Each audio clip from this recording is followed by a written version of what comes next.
انسان کو اونچائی سے دیکھ کر چکر کیوں آتے ہیں؟ کبھی آپ نے اونچی جگہ یا عمارت سے نیچے دیکھا اور اچانک سر گھومنے لگا، ٹانگیں کمزوری سے محسوس ہونے لگی؟ اصل میں اس کی وجہ صرف خوف نہیں ہوتی، بلکہ ہمارا جسم کا ایک بیلنس سسٹم ہوتا ہے۔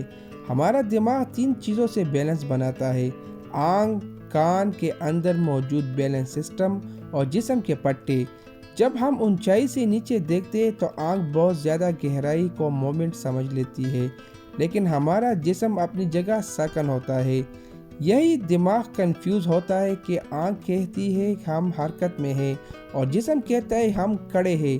اسی کنفیوژن کی وجہ سے دماغ فوراً ڈینجر موڈ آن کر دیتا ہے، دل تیز دھڑکنے لگتا ہے، پسینہ آتا ہے اور چکر محسوس ہوتا ہے۔ کچھ لوگوں میں یہ احساس زیادہ ہوتا ہے کیونکہ ان کا دماغ اونچائی کو فوری خطرہ سمجھ لیتا ہے۔ اونچائی سے چکر آنا کمزوری نہیں، یہ جسم کا حفاظتی نظام ہے، اور آپ کا دماغ بس یہ کہہ رہا ہوتا ہے خبردار، محتاط رہو۔